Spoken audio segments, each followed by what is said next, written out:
ସମସ୍ତଙ୍କର କିଛି ପସନ୍ଦ ନାପସନ୍ଦ ଥାଏ ଆଉ ସମସ୍ତଙ୍କର କିଛି ଇଚ୍ଛା ମଧ୍ୟ ଥାଏ। ଆଉ ଏଇସବୁ ଛୋଟ ଛୋଟ ଫୁଲକୁ ଦେଖିଦେଲେ ଲାଗେ ଯେମିତି ମୋର ଇଚ୍ଛା ଗୁଡ଼ାକ ପୁରା ଧୀରେ ଧୀରେ କରିକି ପୁରା ହେବାକୁ ଲାଗୁଛି। କେବଳ ଫୁଲ ନୁହଁ, ଗଛରେ ଫୁଲ ନ ଫୁଟିଲେ ବି ମଧ୍ୟ ମୁଁ ସେ ଗଛକୁ ନଷ୍ଟ ହେବାକୁ ଦିଏନି କି ନଷ୍ଟ କରେନି କି ଉପାଡ଼େନି। କିଛି ଗଛ ଏମିତି ବହୁତ ଗୁଡ଼ାଏ ଅଛି ଯେଉଁ ଗଛ କି ଖାଲି ଲିଭ୍ ପ୍ଲାଣ୍ଟ ଉପରେ ଯେମିତି ଖାଲି ଗଛ ହେଇକି ରହିଥାଏ।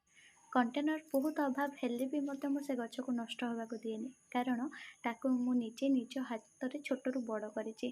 ଆଉ ସେ ସବୁ ହେଉଛି ମୋର ଗୋଟେ ଗୋଟେ ସ୍ମୃତି। ଆଉ ସେଥିପାଇଁ ମୁଁ ସେସବୁ ଗଛକୁ ସେମିତି ରଖିବାକୁ ଦିଏ, ବଢ଼ିବାକୁ ଦିଏ। ଆଉ ଏସବୁ ଗଛକୁ ଦେଖିଦେଲେ ମୋ ମନ ଖୁସି ହେଇଯାଏ। ସେଥିପାଇଁ ତ ସବୁଦିନ ଆସିଥାଏ, ଦିନକୁ ବୋଧେ 5-6 ବାର ଆସିଥାଏ ଏମିତି ବଗିଚାରେ ବୁଲିବା ପାଇଁ। ଗଛ ଲଗେଇବା ପାଇଁ ନା କେବଳ ଇଚ୍ଛା କରିଦେଲେ ହୁଏନି, ତା ପାଖକୁ ସଂଯୋଗ ଭଳିଆ କିଛି ଜିନିଷ ବି ମୋତେ ଦରକାର ଥାଏ। ଆଉ କିଛି ଲୋକଙ୍କର ସପୋର୍ଟ ମଧ୍ୟ ଥାଏ। ମୋର ସପୋର୍ଟର ମୋ ସ୍ୱାମୀ। ତ ସ୍ୱାମୀଙ୍କ ସପୋର୍ଟ ପାଇଁ ଆଜି ଏତିକି ବାଟକୁ ଆସିଛି ବା ଏତିକି ଆଗକୁ ବଢ଼ିଛି। ଆଉ ଫୁଲ ଗଛ ମଧ୍ୟ, ଫୁଲ ଗଛ ସହିତ ବିଭିନ୍ନ ପ୍ରକାର ଗଛ ଲଗେଇବାର ଉତ୍ସାହିତ ହେଇଛି। ତ ଆଗକୁ ବି ଏମିତି